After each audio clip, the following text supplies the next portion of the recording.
This is the Dodgers POSTCAST, your instant game reaction for the Los Angeles Dodgers, part of the Locked On Podcast Network. Your team every day. Well. Hello and welcome to the Locked On Dodgers POSTCAST on the Locked On Dodgers YouTube channel.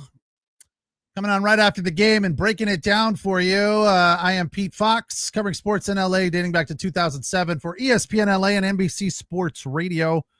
Nice little sweep for the Dodgers. Nothing too exciting or demonstrative, but hey, winning is better than losing, and a sweep is good. It's a nice little roll. Confidence is high. I will say that I didn't love that ninth inning from Blake Treinen, but I'm not a huge fan. We don't need to get into that. He's shaky, sometimes worse than shaky, and sometimes he's wickedly dominant. But it's definitely inconsistent this year, more than it was at the end of last year for sure. That could have been better. I don't want to say it was a black eye, maybe a sore thumb, stub toe. He didn't give up a run or anything. He did get out of it, but would have been nice to have a clean, fast inning. Like Kike did. Kike in the eighth, 22 pitches, struck out the side, one walk. Exact same line almost that Blake Treinen had. But Treinen had guys get on base with a walk and a base hit, and then defensive indifference. They get to second and third, but no big deal when it's all said and done. Strikes out the side, 21 pitches to close it down and wrap up the sweep for the Dodgers. Forgot to tell you that tonight's episode of the Locked On Dodgers POSTCAST is brought to you by Gametime. Download the Gametime app, create an account, use the code LOCKEDONMLB for $20 off your first purchase. This is what you'll be talking about. A sweep and gained a game in the West, a little bit more distance versus the San Diego Padres, who lost today in Seattle against the Mariners. And I know our friend Evan, first in the chat, with all sorts of negativity about the Dodgers being toxic, or the fan base being toxic. Okay. I'll say one thing. Evan is good at pushing buttons to get everyone else fired up, and it makes the chat a little bit more lively. He has to have a very bold spirit to be he claims to be a Yankees fan, I guess, come into a Dodger chat room on a nightly basis and try to run his weak smack. People say smack anymore? It was a Jim Rome term. I don't say it very often, and I don't know why I just said it now, but S talk, if you will. But that's what sports are all about. People love that stuff. That's why people are so fired up about fantasy football. It's all the trash talking that goes on, which I played fantasy for 1 or 2 years, and I was like, I'm terrible at this. So I can't talk trash. I literally have no legs to stand on when it comes to my trash talk in fantasy football. People are like, you're terrible. Your team sucks. And I'm like, yeah, I know. And next, what? So people want me to fight back. I'm like, no, I'm terrible. This is terrible. Everything about this is terrible. So that's why I have opted out of fantasy football. Somebody texted me the other day, hey, are you interested in a suicide fantasy bowl or suicide fantasy league this year? I was like, absolutely not. Thank you for asking, but no. Let's go play golf. That sounds more fun. Anyway, 5-1 tonight, the Dodgers. Let's get to the highlights, the positivities, because there was a lot tonight. This is the Locked On Player of the Game. I feel like I've been leaning on the pitchers a little bit much lately when it comes to player of the game, but I feel like it all starts and ends there. Offense is obviously part of it, and the Dodgers have picked things up there as well. But tonight, Shohei Ohtani, coming off back-to-back less than stellar outings, goes 5, strikes out 9, only walks 2, gives up 1 run on 5 hits. Or 2 hits, sorry, just 2 hits in 5 innings. The the fact is that that's dominant, and that's what we needed from Shohei to come back out and get the job done and get the Dodgers in a comfortable position to win this game. And then we turn to the fourth inning. Time to reveal where the game was won or lost. It's the turning point. Fourth inning, Ohtani leads off with a single, laser to right field. By the way, Shohei Ohtani, 99 home runs as a Dodger. So everyone's kind of paying attention when he's going to hit his 100th home run as a Dodger. But tonight was not the night, but he will soon, I guess. Led off the fourth with a single, then Teo and Pajes with singles. I think Mookie grounded out or flied out in that stretch right there, but that loaded the bases with one out. And then Kike knocked in two with a single. Miggy had an intentional walk to get to Dalton Rushing. And what does Dalton Rushing do? Comes up and feeds the thread right through the eye of the needle up the middle. 2 outs, 2 RBIs to make it 4-1. And then let's give honorable mention to probably the most hated Dodger, no matter how good or bad he is. Honestly, I don't think that there's a guy on this team that people dislike. Hate is a strong word. A guy that people dislike as far as his ability when it comes to him being a Dodger player. You know, it's nothing against him personally, but nobody likes Michael Conforto, even when he does something good, right? Tonight, 2 hits. You know how many other Dodgers tonight had 2 hits? None, 0. So honorable mention player of the game, Michael Conforto, and his 10th home run, 419 feet, launched to right center. So give the guy a bit of a break. Average is almost to the Mendoza line. He's almost there. He's creeping up. 192. On base, 298. Slug, 333. The numbers are still very bad, but he's producing. He's getting on base, scoring runs. That's something. That is something. It's not like his on base is huge, but it's pretty good, you know, almost 300. Miggy is 312, so he's in that neighborhood. Who's better? Pajes 319. Ohtani leading the starters tonight with on base of 387.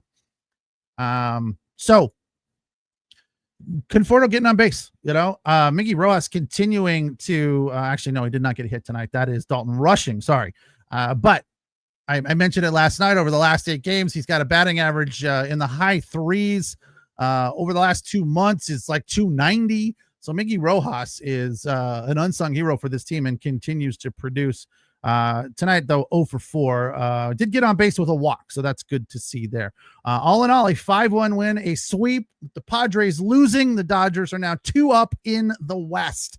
That is good stuff right there. And you know, with another inferior team, the Arizona Diamondbacks coming into the ravine for Friday, Saturday, and Sunday. It's another opportunity to rack up a few more wins. You know, it'd be nice to have another sweep, keep this going, extend this winning streak to 7 in a row.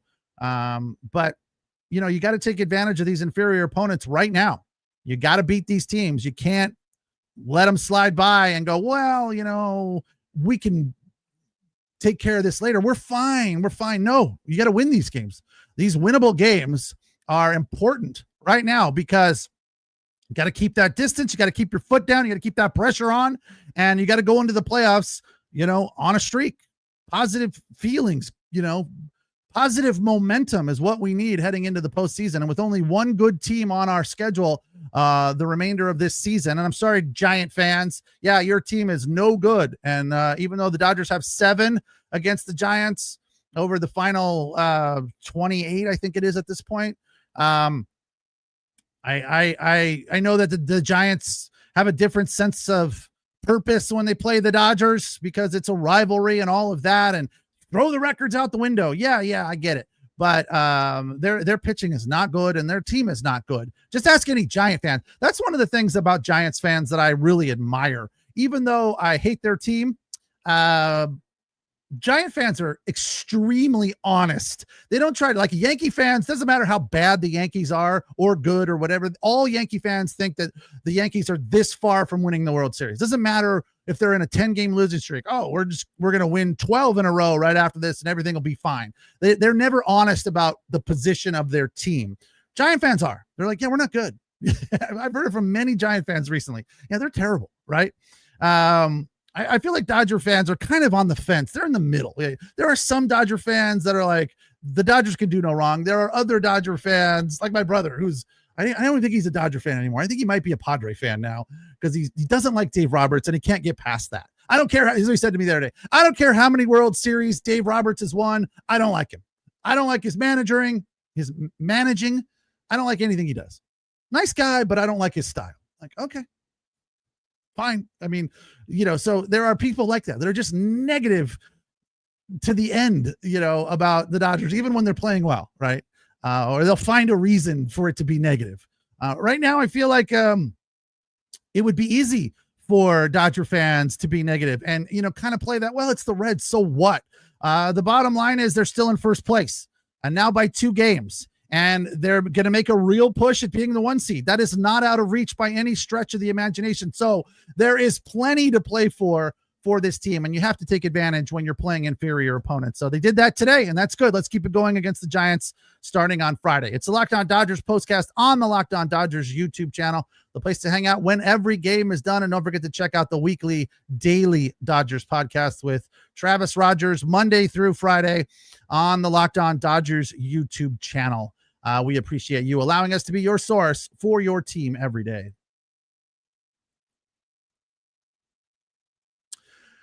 Tonight's episode of the Locked On Dodgers postcast is brought to you by Upside College. Are you still paying full price for gas? Stop leaving money behind. Get real cash back every time you fill up with the free Upside app. And I can tell you from personal experience here, this thing is the real deal. It actually gives you rebates. It gets you cheaper prices on gas. Let me continue to read, and then I'll throw in my 2 cents at the end. Simply download the free Upside app in the App Store or Google Play right now and start earning cash at the pump today.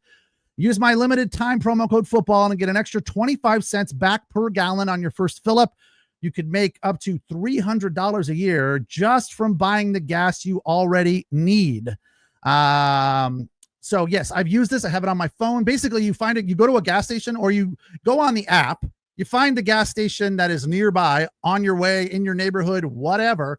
You find out what the discount is. You go there, you put in your credit card, you put the gas in, and let's say the gas is $4.20 a gallon.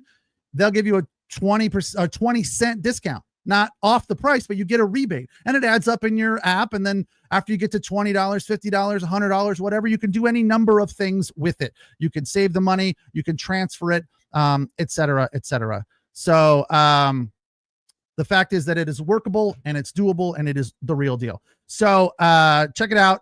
Offers vary by user and location. Go to theupside.com for terms and conditions. Tonight's episode also brought to you by Gametime. There's nothing like catching a baseball game live. The energy, the crowd, the chance to see your team in person, but actually getting tickets can be tough at times and it can be very costly. So a good way to save money when it comes to getting tickets is Gametime. I always recommend this to people who think that I have the ability to get free tickets because I work in this business. I don't. What I do is I tell them to go to Gametime, right? I use it personally. I've used it many times. It works great. It does a lot of awesome things. It specifically gets you great deals. And sometimes the closer you get to the start of the game or the start of the show or the concert or whatever, the prices go down. The other feature that I love is views from the seat. You can see exactly where you're sitting and what you're going to see, home plate, 50-yard line, stage, whatever it is. You could see it from the app, and that is always helpful. Download the Gametime app, create an account, use the code LOCKEDONMLB for $20 off your first purchase. Terms apply. Again, that code is LOCKEDONMLB, $20 off. Swipe, tap, ticket. Go download Gametime today. All right, Dodgers with a 5-1 win on the back of Shohei Ohtani, who got a hit as well. A run scored, not an RBI. Mookie was 0 for today. Teo 1 for 2 with the run scored and a walk. He also struck out once. Andy Pajes 1 for 4 from the cleanup spot where he hasn't been since the All-Star break. Kike had a nice day, 1 for 4. He's been red hot since returning from the IL. 1 for 4 with a pair of RBI. Struck out twice, though. Had an inning on the mound. Struck out the side and walked one guy in 22 pitches. Robo was the only kind of negative performance on the mound ultimately. I mean, I said I didn't love what Trinan did. It wasn't what we were looking for. It was kind of that could have been better. And the same could be said for Robleski, who went an inning, gave up 3 hits, but no runs. Struck out 2, walked 1 on 26 pitches. And Enriquez was solid, struck out the side, 22 pitches. Oh, that was Enriquez, not Kike Hernandez. My bad. I was like, Kike struck out the side? Apologies. Sorry. Yeah, not Kike. Enriquez, Edgardo. So the initial is E-H, which is also Kike's initials, E. Hernandez, but it's Enriquez. Yeah, I think I need new glasses. But good outing from him, all in all, even though he had 3 Ks, 22 pitches, and continues to sport a .0 nada ERA. Don't forget about Conforto, the 419 feet home run for his 10th of the season. So all is well as the Dodgers head into a day off tomorrow, riding a 4-game winning streak with the Arizona D-backs on the schedule for Friday. Let's get a look at the probables real quick. First pitch at the Ravine, 7:10. Blake Snell and his 3-2 record of 1.97 ERA will take on Zach Gallen. Tough pitcher, but not good numbers this year. He's 9-13 with a 5.13. So high probability for the Dodgers to win that one, 73% according to the matchup predictor. So we'll talk when it's over. We'll be here to break it down on the Locked On Dodgers postcast on the Locked On Dodgers YouTube channel. Appreciate you watching and listening and appreciate the comments. You guys take care. Have a good night. Enjoy the day off. We'll talk on Friday.